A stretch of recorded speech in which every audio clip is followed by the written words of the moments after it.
एक साहूकार था जो भगवान शिव का भक्त था।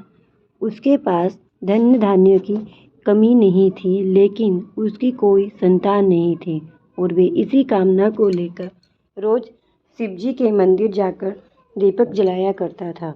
उसके भक्ति भाव को देखकर एक दिन माता पार्वती जी ने शिवजी से कहा कि हे प्रभु, ये साहूकार आपका अनंत भक्त है और इसको किसी बात का कष्ट है, तो आपको उसे अवश्य दूर करना चाहिए। शिवजी बोले, हे पार्वती, इस साहूकार के पास कोई पुत्र नहीं है, इसी से ये दुखी रहता है। माता पार्वती जी कहती हैं कि हे ईश्वर, कृपया करके इसे पुत्र की प्राप्ति का वरदान दीजिए। तब भोलेनाथ जी ने कहा, हे पार्वती, साहूकार के भाग्य में पुत्र का योग नहीं है। ऐसे में अगर इसे पुत्र की प्राप्ति का वरदान मिल जाए तो वे केवल 12 वर्ष तक की आयु तक ही जीवित रहेगा।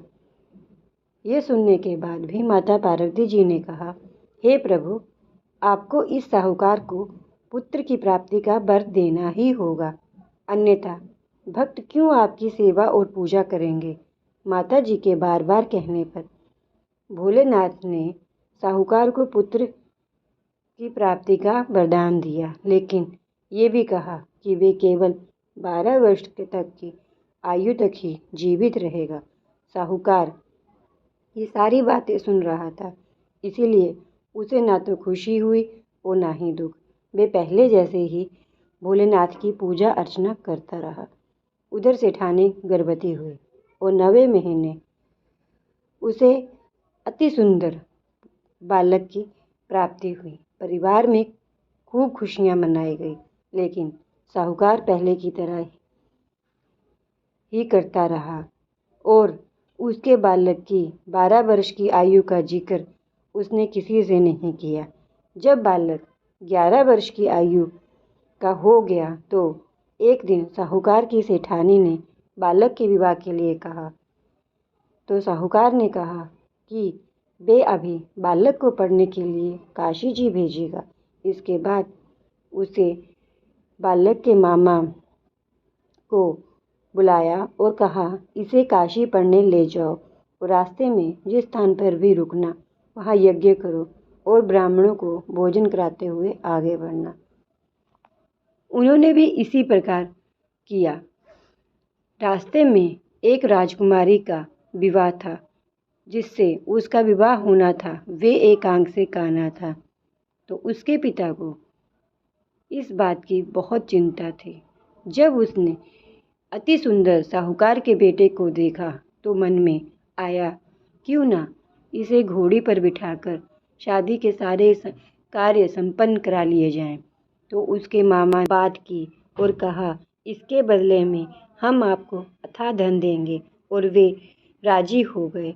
इसके बाद साहूकार का बेटा विवाह की बेदी पर बैठा और जब विवाह कार्य संपन्न हो गए तो जाने से पहले उसने राजकुमारी की चुनरी के पल्ले पर लिख दिया कि तेरा विवाह तो मेरे साथ हुआ है, लेकिन जिस राजकुमार के साथ भेजेंगे वे तो एक आंख से काना है। इसके बाद वे अपने मामा के साथ काशी जी चले गए। उधर जब राजकुमारी ने अपने चुनरी के पल्ले पर ये लिखा पाया तो उसने राजकुमार के साथ जाने से मना कर दिया।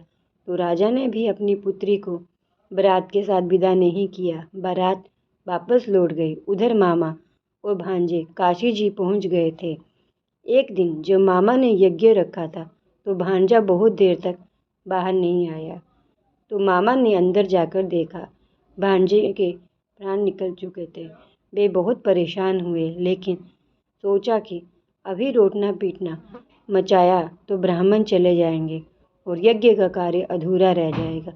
जब यज्ञ संपन्न हुआ तो मामा ने रोटना पीटना शुरू किया।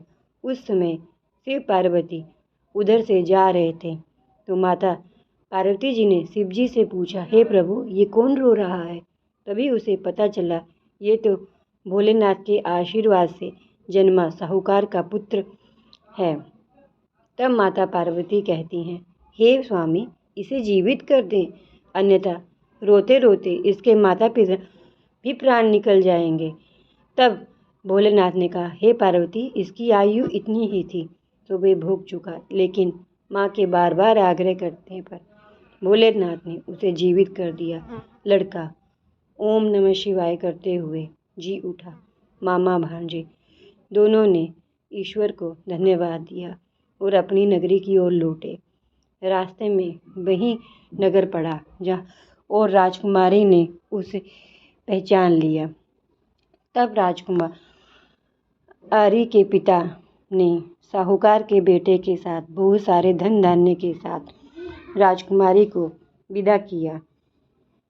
उधर साहूकार और उसकी पत्नी छत पर बैठे थे। उन्होंने ये प्रण रखा था, यदि उनका पुत्र सुकुशल ना लौटा तो वे छत से कूदकर अपने प्राण त्याग देंगे। तभी लड़के के मामा ने आकर साहूकार के बेटे और बहू के आने का समाचार सुनाया, लेकिन वे नहीं माने। तो मामा ने शपथ पूर्वक कहा। तब दोनों को विश्वास हो गया और दोनों ने अपने बेटे बहू का स्वागत किया। उसी रात साहूकार को स्वप्न में शिवजी ने दर्शन दिया और कहा, तुम्हारे पूजन से मैं प्रसन्न हुआ। इसी प्रकार जो भी भक्त इस कथा को पढ़ेगा सुनेगा उसके समस्त दुख दूर हो जाएंगे और मनोवांछित सभी कामनाओं